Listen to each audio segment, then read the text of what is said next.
joining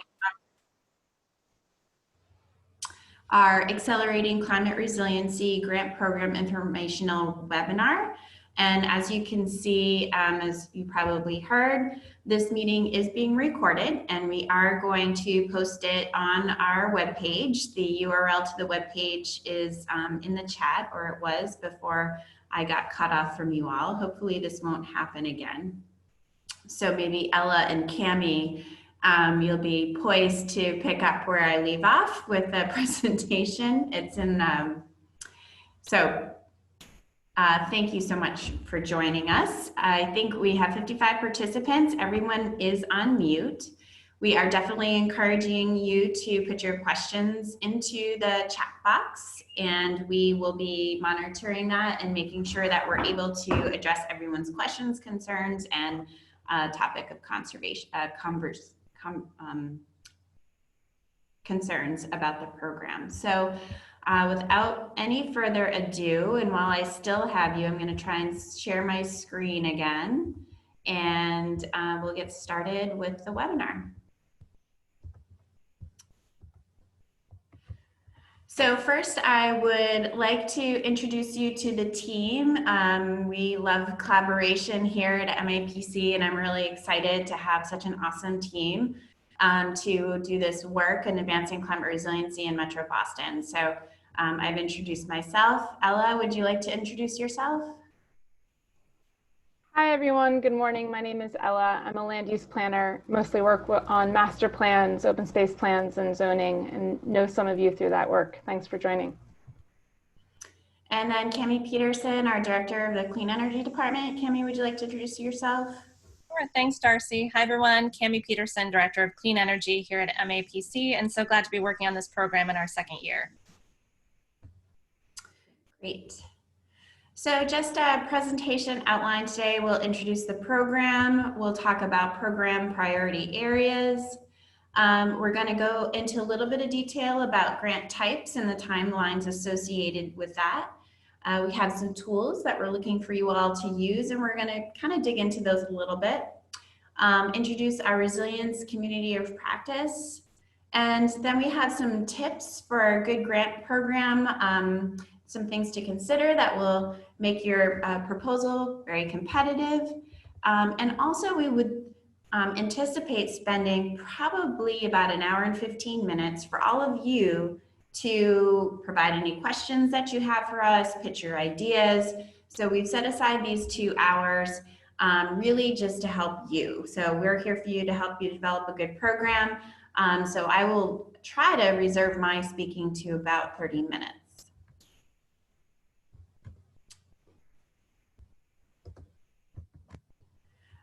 So the Accelerating Climate Resiliency, I don't know if I can move this up. Do you know if I can move this? There, I'll put it down at the bottom. Is working to move our climate planning efforts that have happened, whether through MVP, natural hazard mitigation planning, climate vulnerability assessments, and climate action plans we've done either with MAPC or with other consultants. And we want to translate those planning efforts into real, tangible, resilient solutions. So that's what this grant was really designed for.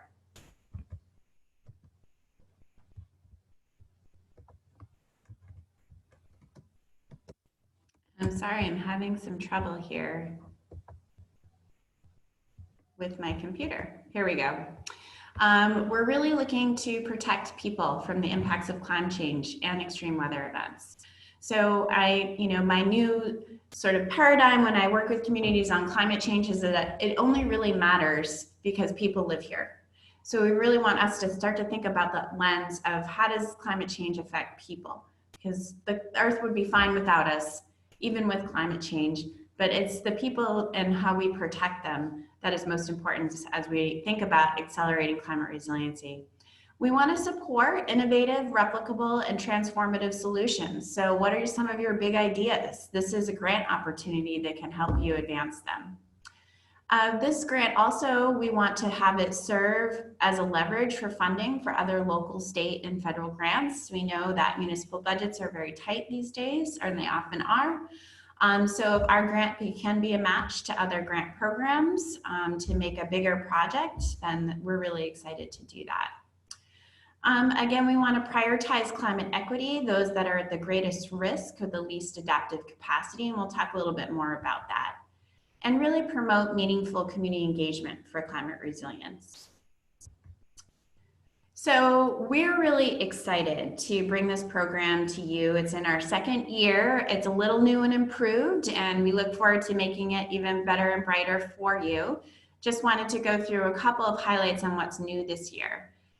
So a couple of, in large part, we heard you from last year. So this year we have 2-year grant opportunities for capital improvements or construction projects. So some of those larger projects that require, that likely have delays in permittings and regs that need approval, we've given you 2 years to do that. And those 2-year projects have a grant award up to $150,000. We're taking our climate equity focus, that we did talk about this last year and we did prioritize it. We're taking this up to a new level. MAPC over the last year has done some really important research on climate vulnerability indicators for our region, and we would like you to utilize that kind of information to help prioritize your resiliency projects. And we are requiring a community outreach and engagement plan, and we'll again provide some tools to help guide and inform that. And then there is also a construction and capital improvement project ready checklist. This is really just for you to help kind of refine and your process in developing your project. It also helps us understand your project readiness, or what your plan is to do to achieve those milestones in permitting. So our Accelerating Climate Resiliency Program priority areas are largely the same as they were last year. Do you want to spend a little time going through them, because some of them have shifted.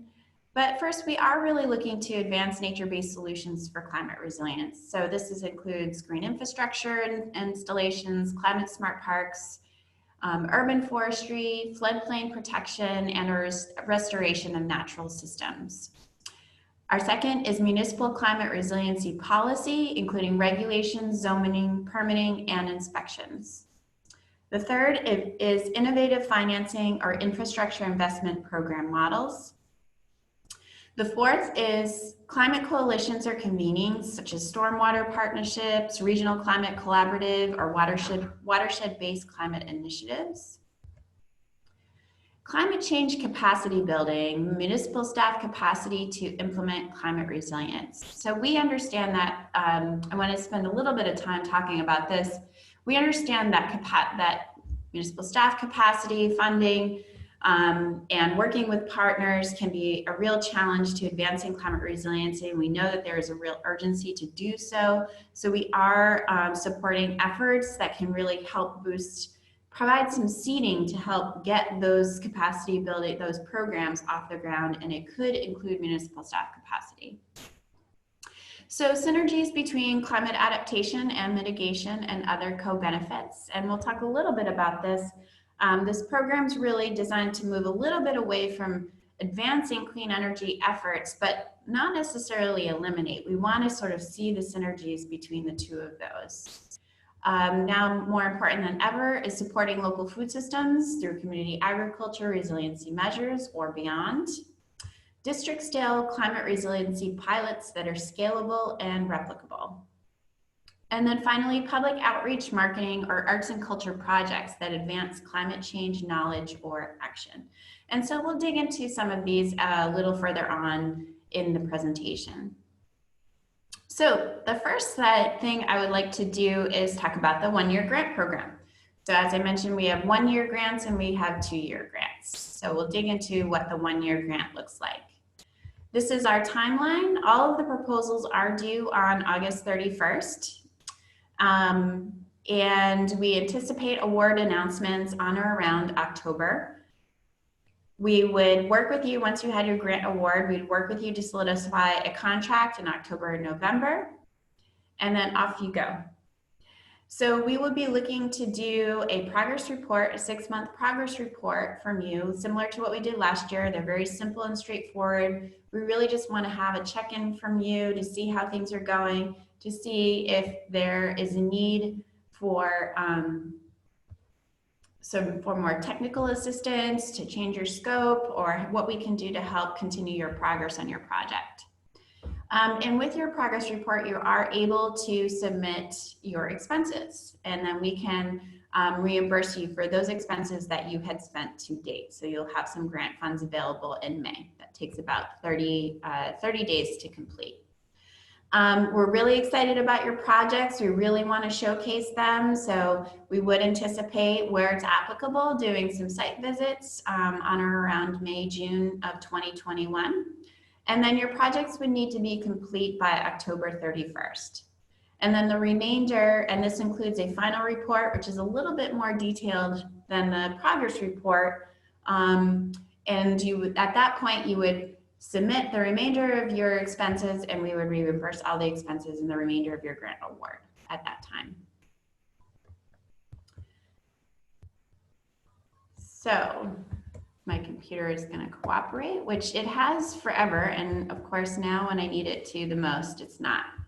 So let's look at what a one-year grant type looks like. These are, so this is a snapshot from the invitation for projects that you will have online.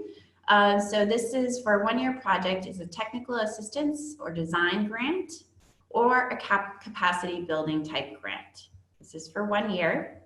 And the grant amount request is for $15,000 to about $55,000. So let's dig into what some of those could look like. So this, at the top here, we're looking at one-year grant types, and the subtitle here are the program priority areas. So the second was municipal resiliency zoning, regs, and financing. So here are just some examples to help kind of build your thought process and relate this to your community and on ways that you might be able to apply for this program priority area. So one, I have a soft spot for the mayor of Paris, who is a global leader in climate change, who has made a commitment for every street to be cycle-friendly by 2024. So this obviously requires a lot of zoning and regulations changes, and so that would be if your community was looking to, particularly in the time of COVID, increase your civic space on your streets and make them more green, that looking towards what some of those regulations might be you have required to make that work.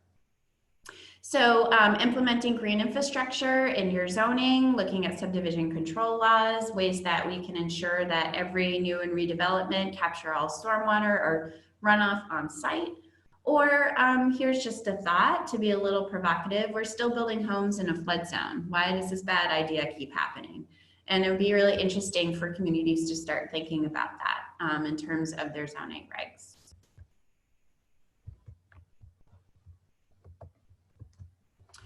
So the third grant type program priority area was climate coalitions or convenings. And this is to create a new one, to support one that exists, or build capacity for broader reach and impact for a regional climate coalition. So here are some. We do have a couple of stormwater coalitions that do exist in the state of Massachusetts, and that includes the Neponset and Central Mass Stormwater Partnership.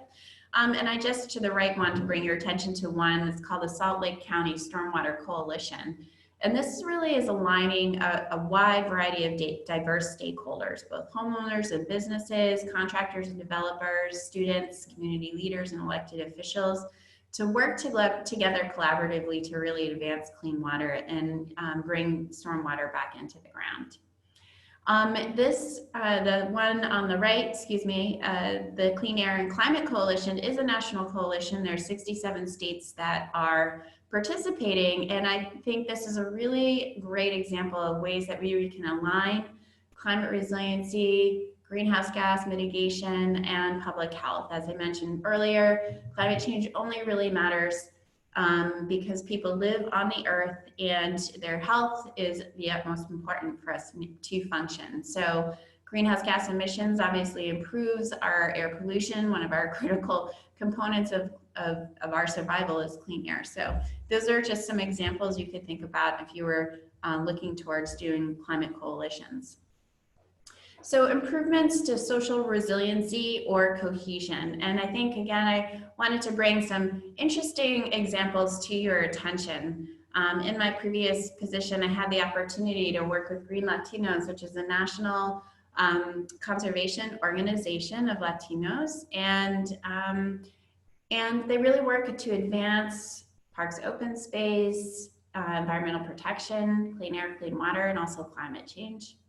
And I recognized that we didn't really have this kind of more organized effort happening here. So that is one suggestion.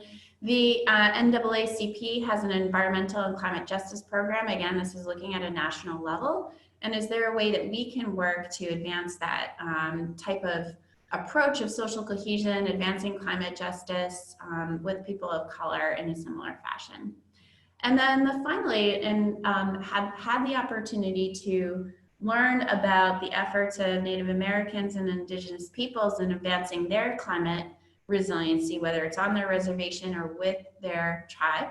And just wanted to point out some 8 Native American leaders working for climate justice.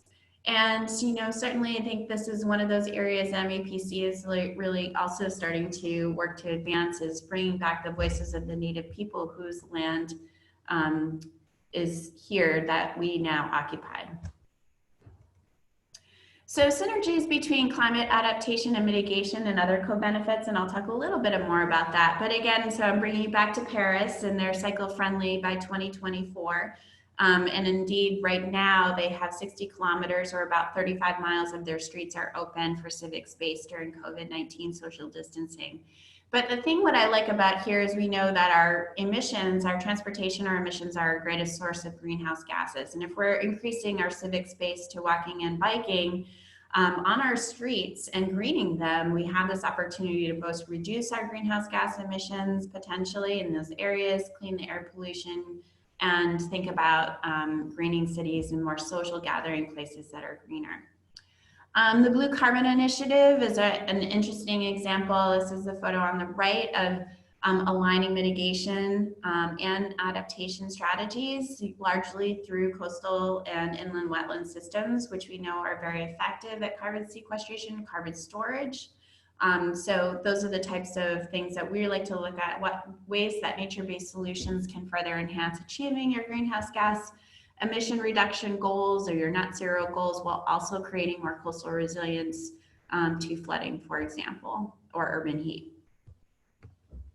So local food systems or community agriculture resiliency measures. I saw this really, particularly this becomes relevant with COVID-19. I saw this great quote, "Empty shelves can be frightening, but empty fields and barns would be devastating."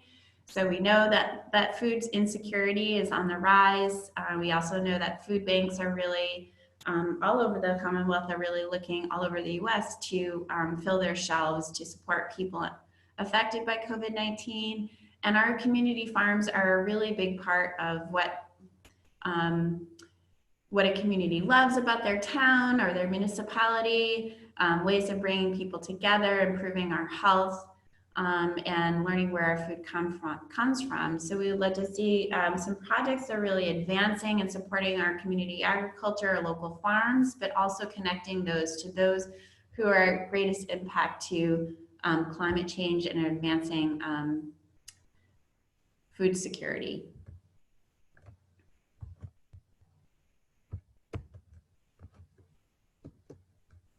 We're on a delay again, my apologies. Oh, here we go.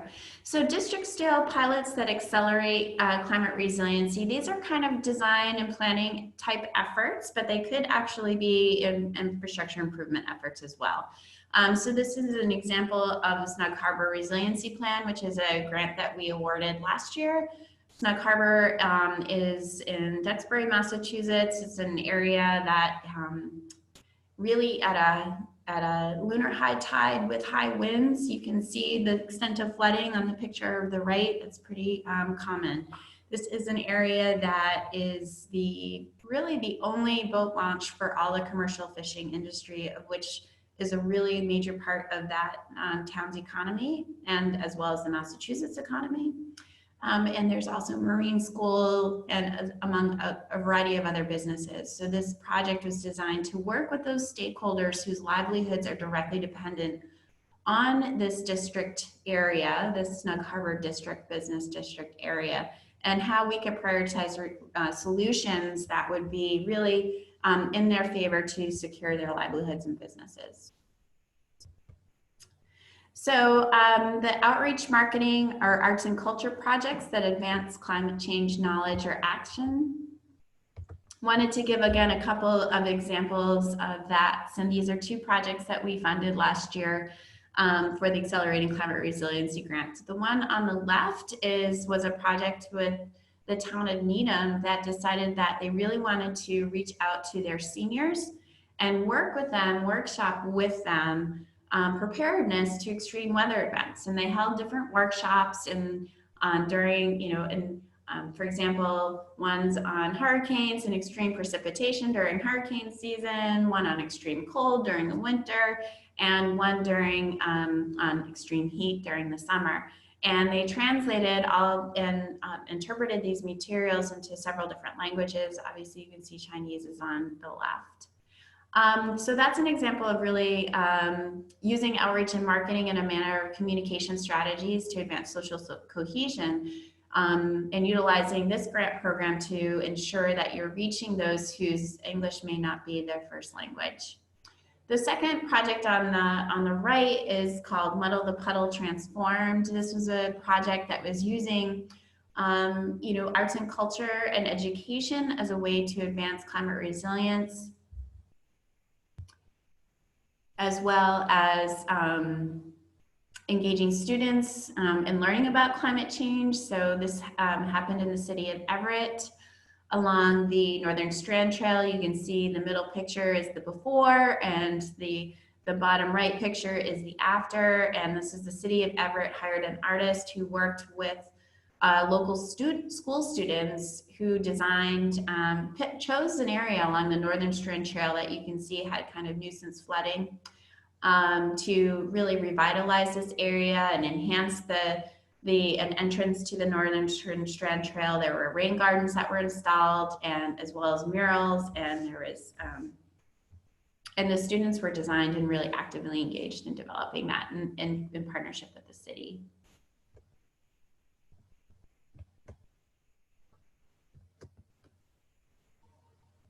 Okay, just a delay here with my computer, sorry.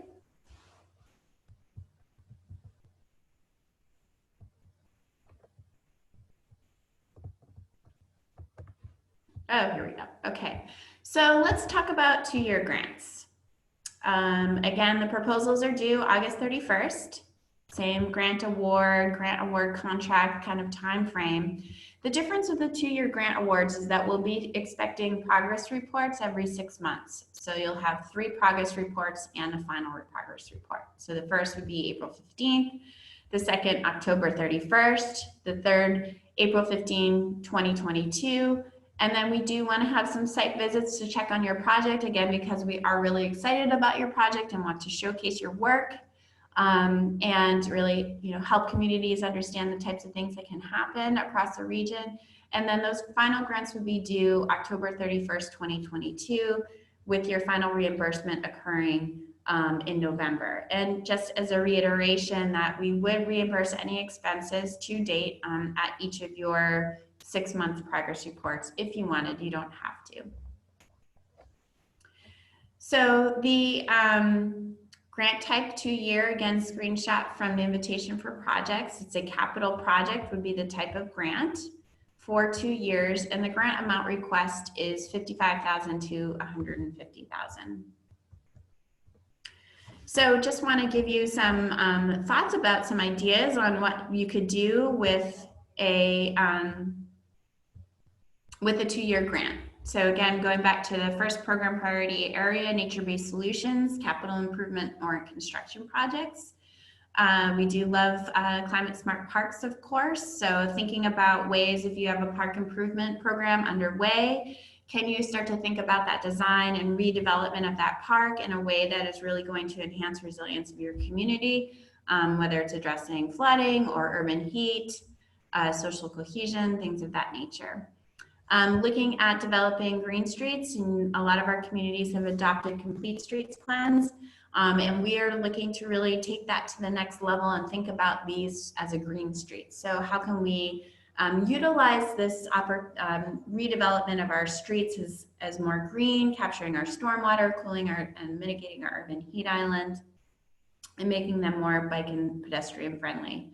Another example of a small scale construction project might be doing a bump out and a sidewalk curb.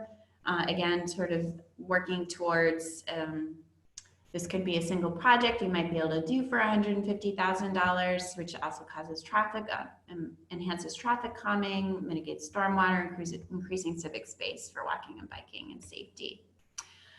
Some larger scale projects. This is a photo on the left of a dune nourishment project on Duxbury Beach, which is a barrier beach that protects 3 communities in the South Shore from really the impacts of the high energy wave systems. And this project was funded by a CZM grant, which is why I used that as an example. That this could be ways to sort of leverage some of those state and funding sources. One construction project that in the center, you'll see some tree wells by some catch basins. So this was a project that was completed by the city of Braintree. They planted 3 trees in tree wells. That was a cost of $35,000. They had to kind of scramble to get that done in a short time frame. So that's certainly something you could think to scale up or to look at doing a citywide tree planting project. Also, some just additional thoughts, floating wetland islands. These are waves of sort of improving water quality, meeting your MS4 requirements. They dissipate wave energy. They also enhance wildlife habitat for our waters. And the examples that you see here are in Baltimore and Chesapeake Bay. So these are being placed in some real industrial systems, industrial water areas. So those have been working really well there. And on the left, you see the rejuvenation of Plymouth Town Brook. This was a major infrastructure improvement project to minimize flooding in downtown Plymouth, but also to open up dams, improve fish habitat, dredge the pond. It also included park improvements and a walkway along the river. So though our grant can't fund a project of that magnitude, we would like to support and leverage funds to further advance those types of larger scale projects that are underway. So we love nature. I love nature, and we do want to prioritize nature-based solutions, but we aren't saying that you can't do other types of infrastructure improvements. This kind of falls into the program priority area for innovative financing or infrastructure investment program models. So working with some of the communities, I've recognized in my work that sometimes a deployable flood barrier, which is a hard infrastructure and solution, could really solve a lot of problems. So we certainly are willing to consider these types of projects. I think also would like to think about ways that you're also reaching some of those other co-benefits in program priority areas, whether it's prioritizing the solutions for climate equity or including adaptation strategies, etc. So another example, solar canopy on parking lot, and Cami has way more experience in these types of projects than I do, but I just love this idea, and I wonder why we don't do more of it, because it is a way to really reduce our urban heat island effect for our communities on the land at the surface level. Other programs we would consider, of course, are culvert replacements, and those projects, if there's ways that we can include green infrastructure installations along with those culvert replacements, so we're starting to minimize the water going into those systems. Clean energy microgrids are another opportunity to consider, and also thinking about what is the emergency response programming that might be associated with the clean energy microgrid for emergency response and during extreme weather events and sort of electricity security.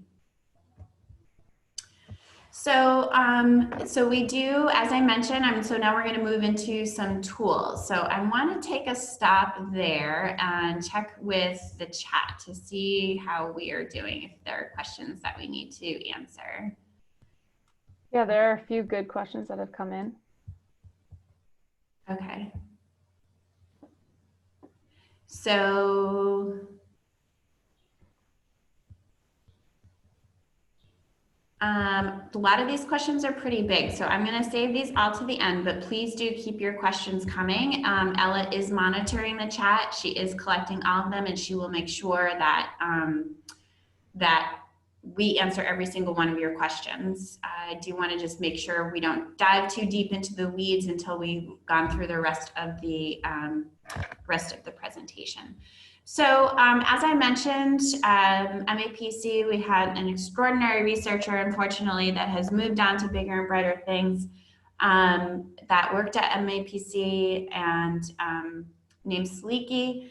And he did a real extensive climate vulnerability research based on several different models and through a lit review across the US on how people are evaluating this, and created a really useful tool for you all to help prioritize your projects for addressing climate vulnerability. So if my computer will let me, I'm just going to escape out of this and head to that tool, which of course now I lost because my computer was being funky. So you can see climatevulnerability.mapc.org. Impacts of climate change are not distributed equally. So this tool, there's a ton of research. There's a full report. It's not necessary to read the whole thing, though I do encourage you to, but I wanted to just point out a couple of things. So we understand that vulnerability is characterized as encompassing 3 dimensions: your exposure to the risk, your sensitivity to the risk, and then your ability to adapt to the risk. So, and then there are different indicators for exposure that we were specifically looking at. So extreme heat through land surface temperature, flood risk, these are kind of current flood zones, and future storm surge, both with 8 inches and 3.5 feet of sea level rise. So those are the risks that we're talking about. And then sensitivity, who's sensitive to some of these? What are the systems that might make people more sensitive to these exposed risks? So we have overcrowding in housing units, population in group quarters, your age, whether you have air conditioning, basements at risk of flooding, disability prevalence, cardiovascular. I would also include diabetes, asthma, or workers who were exposed outside to these extreme weather events. And then adaptive capacity, again, you click on this indicators tab here, and what is their ability to adapt? So what are the systems that might limit someone's adaptive capacity to climate change? And so here we're looking at everything from renter, occupied housing units, single parent families, linguistic isolation, ethnicity or race, household income. So these are the types of components that we are really looking for you to identify and prioritize in your projects as you advance this forward. So based on his excellent model, we've also done a lot of the work for you. So there are maps here, and they're down to largely to the census tract level and maybe at the block level for some communities. And so here we're looking at vulnerability index for heat, and I'm going to zoom into, we'll go up here where we're looking at Lynn. So we can see this is at the census tract. This is sort of a scale on where we're looking in terms of kind of the combination of those 3 and they're relative to extreme heat. And then we can get more information about what those indicators are in Lynn. So you should all be able to kind of click on to your community and prioritize your projects at the census tract level or adjacent to it to sort of start to prioritize your programmatic areas, your projects.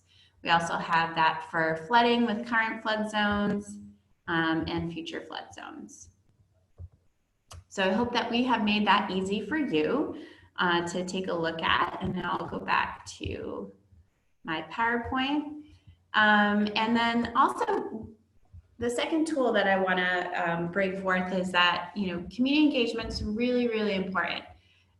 We know that it's important just to communicate the risks and opportunities for advancing climate resilience, for protecting our communities, and just getting people on board to support your projects. But more importantly, they can make or break a project. In addition, we want to really prioritize and think about mechanisms under which you can kind of get folks who are hard to reach. And again, we have a really incredible staff of community engagement specialists who all they do for their entire job is think about the best ways to do this with success. So, so you can see on our website, there's a myriad of tools. There's a community engagement guide. There is a recipe book. There's also kind of a stakeholder checklist. So you can start to think about, how are we really engaging? Are we engaging the low-income communities? Are we engaging the people who live in the housing authority in our project? Are we getting those folks who are, recently moved to America or from another country and may not speak English as their first language? Like, how are we really connecting with those folks and ensuring that they are really prioritized as a stakeholder and making decisions about the future of their community through climate change? So I'll talk a little bit more about this in a little bit, but we do want to consider COVID-19 in this grant program, and I think we as an agency will be remaining to do the majority of our work virtually, and we want to keep everybody safe. So we do encourage to do virtual meetings during this time, and virtual engagement to the extent that that's safe to do so. And we have created some best practices for doing that as well. So here's a URL so you don't have to reinvent a wheel. We have some tried and true tips to make your virtual engagement work very smoothly. So a couple of things just to think about: multimedia engagement. There's people take in information a lot of different ways, everything from a brochure, web pages, of course, social media, but sometimes phone calls, local access cable are also good resources. And sometimes a good old-fashioned letter is the way to reach some folks as well. Or Facebook Live has been a real effective tool for us when we do Zoom webinars. So consider translation and interpretation. Is your programming going to feel welcome to someone who may not speak English as their first language? If you're providing that information in other languages, they may feel more welcome to participate. And it's not only important to just get that feedback, but also to incorporate that community feedback as you advance your project. Providing incentives for participation is always a great idea. Working with community-based organizations that really know the people in their neighborhoods is a really excellent way to kind of get those hard to reach folks, and then go to where the people are and not asking them to come to you. So these are just a highlight of some tips. And again, we're not asking you to do this out of your own pocket. We are looking for you to do meaningful engagement. And I would encourage you to sort of budget that accordingly. So we're reaching towards the end. A couple of things, just some tried and true tips for advancing your proposal with us. We love regional collaboration. So to the extent that you can work together as one of the pillars of our mission, we are certainly encouraging sort of regional projects. Again, to reiterate, we really want to see advancing implementation of existing planning efforts. So you may not have an MVP, but you may have a master plan, and your master plan considers climate resiliency, or you have a stormwater plan. So thinking about some of those, so your natural hazard mitigation plan, so connecting your project with existing efforts. We are going to consider project readiness and your capacity to implement the project in the time frame. So definitely we encourage partners if you can. We know municipalities can't do it all. And we do know that there are a lot of organizations that want to advance this work. And we are encouraging you, if you do partner, to provide a budget item to provide the finances to enable your partner to do some of this work. So that is obviously in addition to a consultant or whoever that partner might be. We do encourage projects that are going to leverage local, state, and federal funds, but it's not necessary. There is no grant there. So going back, community support can make or break a project, and this happened last year. So we want to make sure that we're providing you the funds and the support so you can really have a successful project. And if you don't have that all laid out, just think telling us what your plan is and how you plan to achieve success with your community. And then, you know, we're really working to dismantle discrimination and racism. So thinking about how you can prioritize climate equity is really going to be a top component in evaluating these projects. A couple of last notes that are not on the slide is that one, I'm going to make the suggestion that you lean into COVID-19. That's been my my mantra as of the last few months, because when I try to plan against COVID-19, it doesn't work in anyone's favor.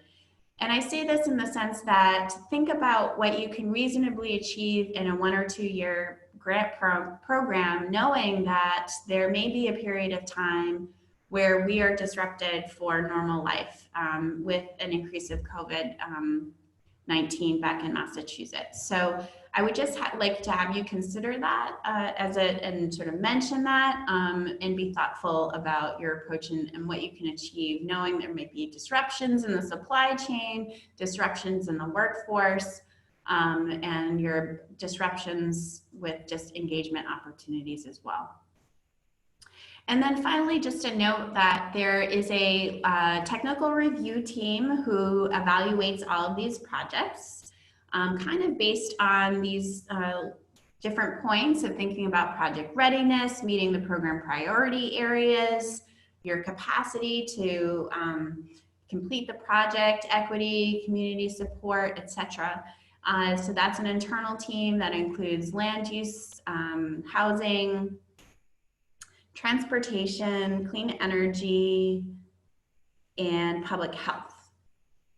And I think I might have missed someone. So we're really bringing in a diverse array of expertise to evaluate your projects. And that technical review team will make recommendations based on sort of these criteria that we're putting forth towards you, and make recommendations to Mark Drazen, our executive director, and Rebecca Davis, our deputy director. And then they will work to make those final decisions, just so you have a sense of this planning process. However, myself and Ella are here to help you develop your project and help bring you towards developing a successful project so that we can work with the review committee to make recommendations. Okay, so final piece, as part of this grant program, we also want to continue to provide you the support and technical assistance to take this not just as a funding source and as a single project, but to really operationalize resilience across all municipal operations. So if you are awarded a grant, you are required to attend at least 3 workshops through each year if it's a 2-year grant. And our goals here are to kind of work collaboratively to address and reduce barriers to project progress in advancing climate resilience, to workshop together some of those difficult conversations around resilience, whether it's political will or public backlash or a willingness to change or not. And then also we'll be providing some successes from folks that are local and as well as national and potentially global. I'm working on Anne Hidalgo, the mayor of Paris, for you. We'll see if I can get her. And we are planning, at least for the foreseeable future and into next year, that these programs would be virtual.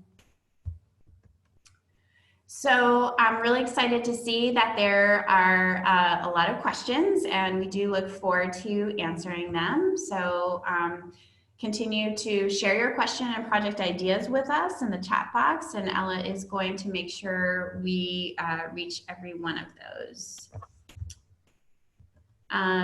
Please do check back on the webpage. We are posting questions to this grant program, which includes all of your questions here today, with answers every Friday. There'll be an update until the end of the grant, the invitation for projects period. We are stopping questions on August 21st, and really we want to make sure you're sort of thinking through your grant projects sooner than later. So you have until August 21st to continue to answer your questions. Please do feel free to reach out to me to discuss your project, and Ella and I can help workshop that with you. I've already done that for a number of folks. This is what I'm here to do for you, and we want to, again, set you up for success. So I spoke probably much longer than a half hour, and I apologize for that, but I look forward to spending at least the next hour or more answering your questions. So Ella, do you want to start for me? Sure, yeah, I'll just go down the list. Great. So Brendan was the first, so I'll just read out the question. In Essex, we have been working to elevate 2 low spots that flood on tidal surges. This is on the only other road connecting the town north-south, and the main road, Route 133, floods even before the alternate floods. If we elevate just these 2 spots, the rest of the road is way above the flooding. We have been working with DER on a culvert replacement design. Does this program support design and construction for infrastructure with the tie into the ecological improvement that will meet mass crossing standards? Yeah, so I think this is a project, again, you're sort of leveraging these other larger projects. So definitely this is a program that we would consider funding.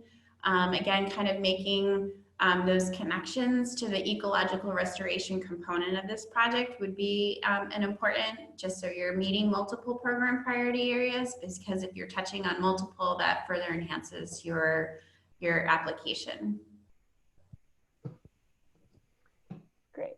Next is, there doesn't seem to be an obvious place for social resiliency in the priorities. We have a possible project to propose that would involve building greater social capital or social connectedness.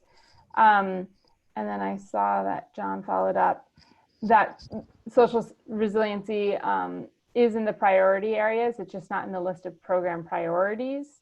Is there some distinction that we should be aware of?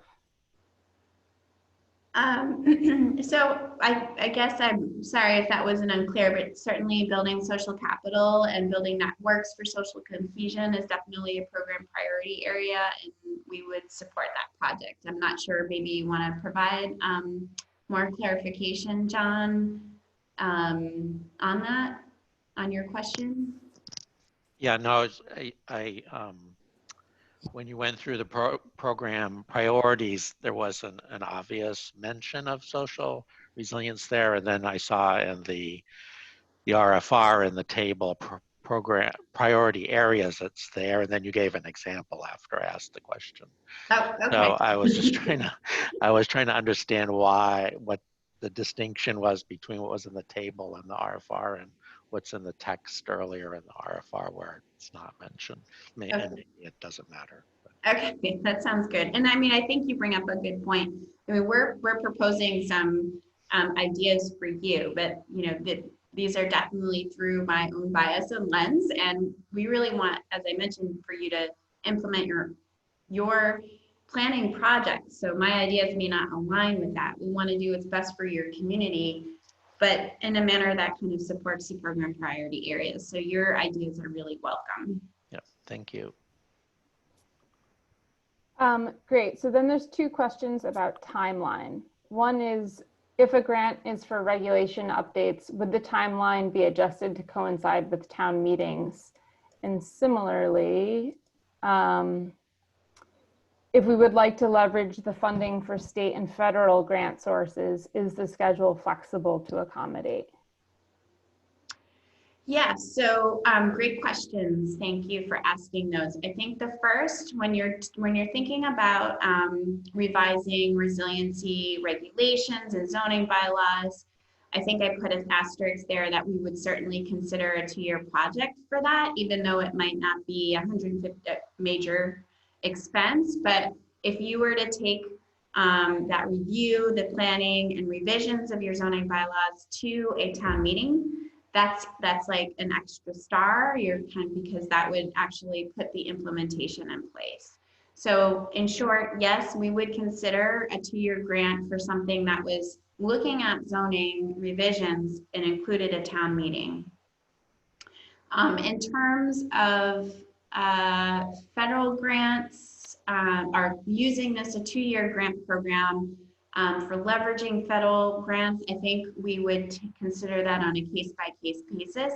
I think the only caveat here is the project readiness component. So if you're starting, if you're applying for this grant and you're waiting for another one to come back, and if you don't have that funding to make this project work, it'd probably be less desirable to do that. And then Cami had something to add too.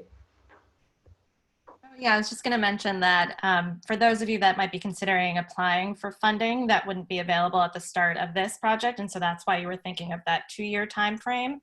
Just note that the 1-year grant, we expect to open up additional 1-year grant funding a year from now as well. And so you might be able to, apply for funding in this year, receive it, and be able to, to complement a program or project next year that you apply for another 1-year grant funding here.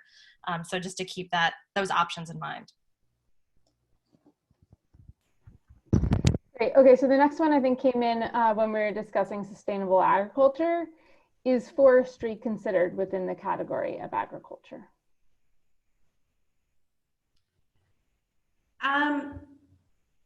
It's not, I mean, yes, like technically, yes, it falls under agriculture. I don't think that's what we're really mean by that. But if you were to propose a urban forestry or forestry project, it kind of falls into nature-based solutions. It's something we would certainly support.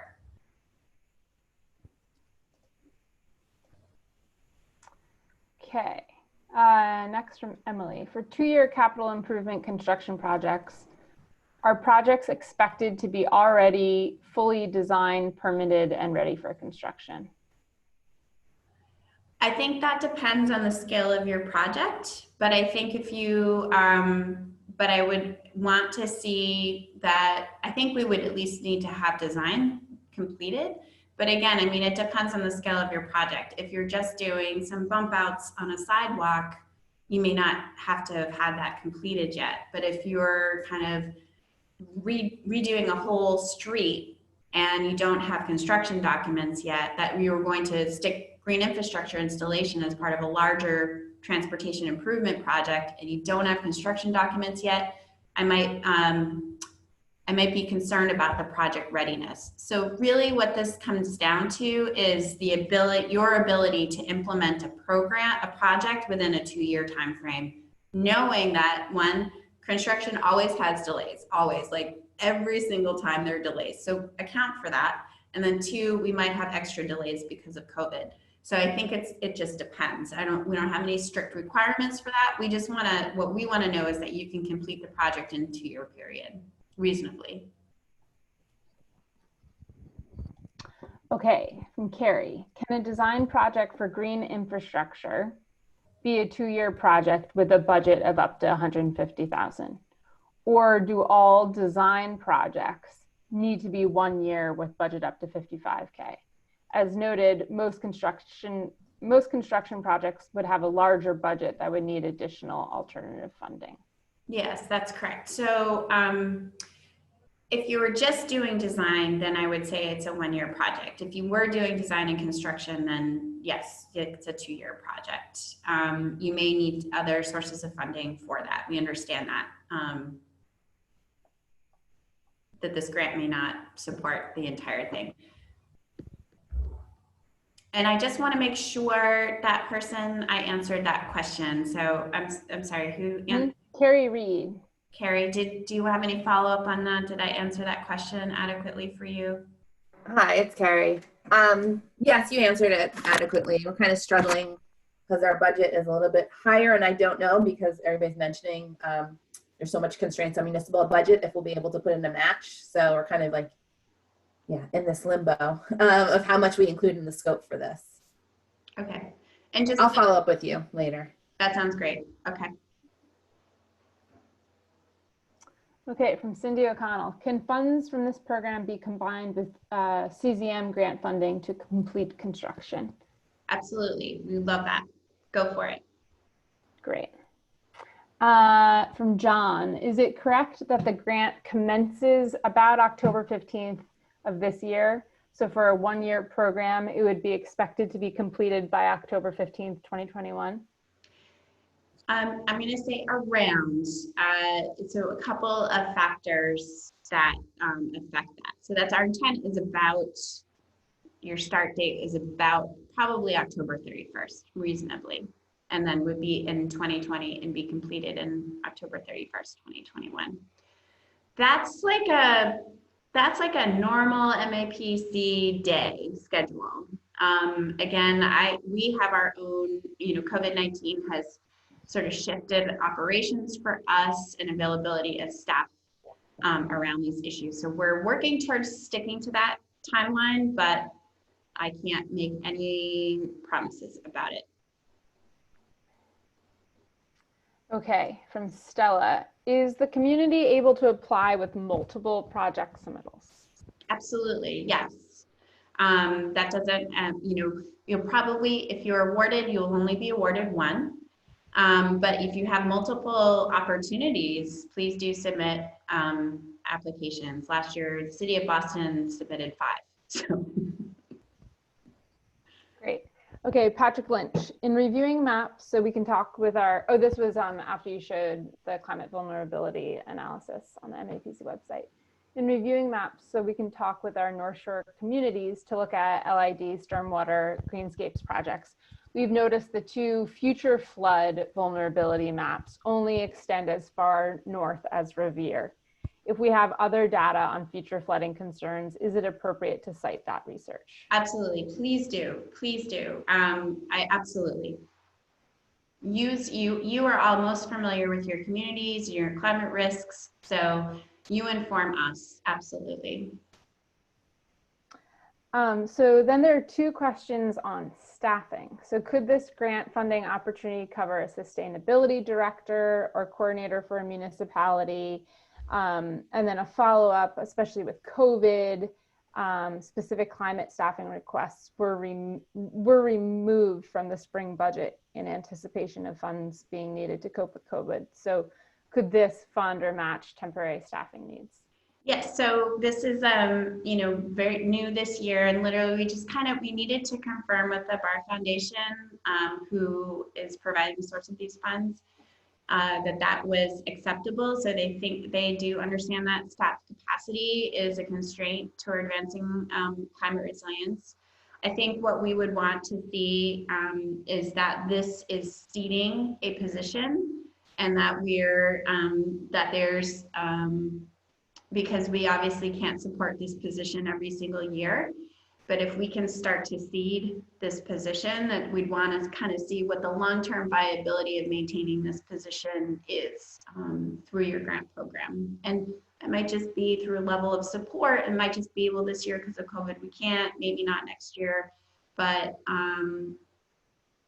so that would be my request on it for funding a staff position around climate. I don't know, Cami, if you have anything else you want to add on that one.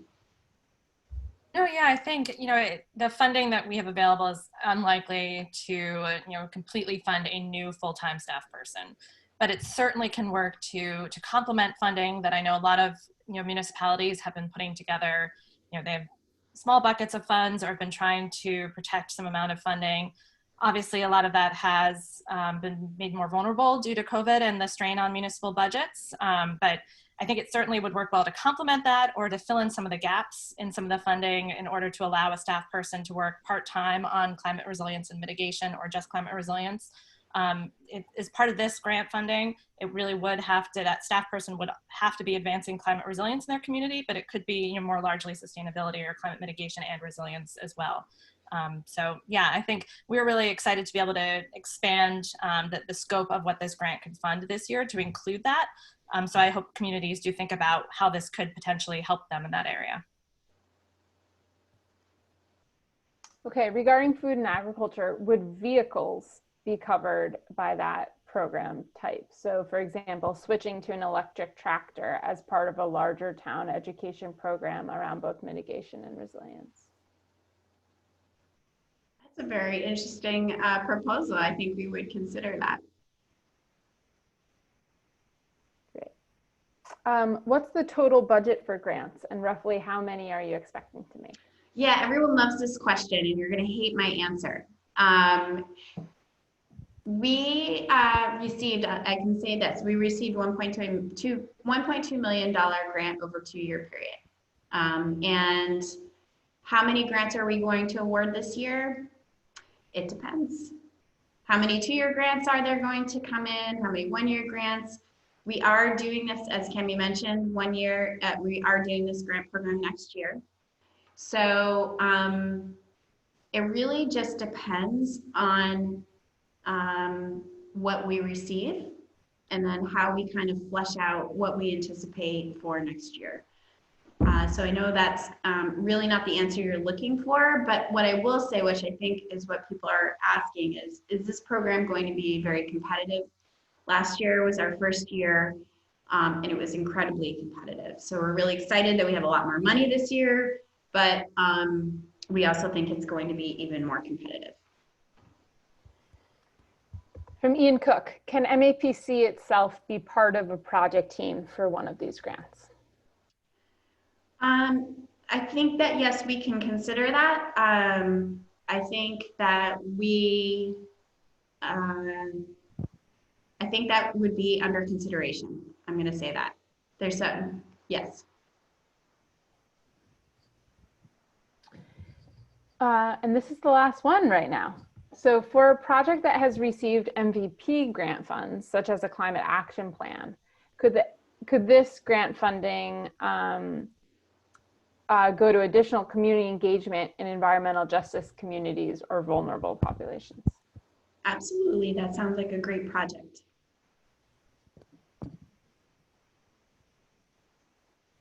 So that's our last question? That's all we got. Okay. Cami, would you like to, or Ella, anything you would like to say? Oops, we have another one coming in.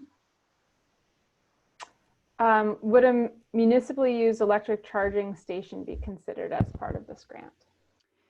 Yes, again, so absolutely, we can consider that. I think when we go back to that program priority area around climate mitigation, we want to see that there's some synergies with adaptation and resilience. So if you're doing charging stations in your municipal parking lot, maybe you're also planting trees, so you're cooling your parking lot, so you're kind of making a green parking lot, for example. So thinking about, so a clean energy project in and of itself it wouldn't necessarily be a competitive project, but to the extent that you're aligning clean energy, greenhouse gas emission, net zero type work with sort of resilience and adaptation strategies and the benefits associated with those are really going to enhance your project.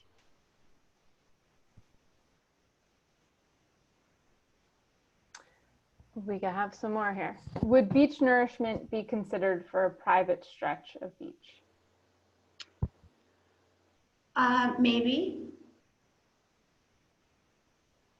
I mean, beach nourishment is certainly a project we would support. I think we'd want to understand the details, so maybe you should reach out to me personally and we can walk through that. I think, you know, obviously the public component is important to us. Great, maybe we can just remind folks where they can send questions and where to find the question answers if more questions come up. Yes, so let me post I think I posted the beginning of the chat. Is it still there? Okay. The website? Yes, yeah. I'll send that again. Okay, so as I mentioned, please do check in. We will be posting this webinar. We will be posting questions that arise during your week. To the extent that you've met with me and you've talked to me about your project, if I can extract 1 or 2 questions from that conversation, I will post that as well. And definitely would look forward to talking with you and help you through thinking through your project and helping you advance this really well. Do you want to open up the floor to Cami or Ella before we say goodbye? Nothing much more to add for me. Thank you to Darcy and Ella for all the work they put into this presentation, and all of you for attending and asking such great questions. I'm sure many more will come up as you start to consider what projects you'd like to submit and talking with different project team members and community members. So definitely encourage you to return to the resources, to ask questions, check out the page for the FAQ. And we'll certainly, as Darcy's been explaining, we're really open to innovative, exciting, bold ideas. So even if you didn't see what you're envisioning here, or you think of something that doesn't seem to be captured, have a conversation with Darcy or Ella, or, think through how you can connect it to some of the priority areas, and especially advancing climate resilience. But we are open and welcome to exciting new ideas and innovative solutions and strategies. So encourage you all to think big and bold. Nothing to add. Thank you so much. Okay. Well, I want to thank everyone for joining us. I was really pleased to see 60 people on this webinar. We are like really excited to see your projects. It's like Christmas for me when they all come in. So thank you again, and enjoy the rest of your summer.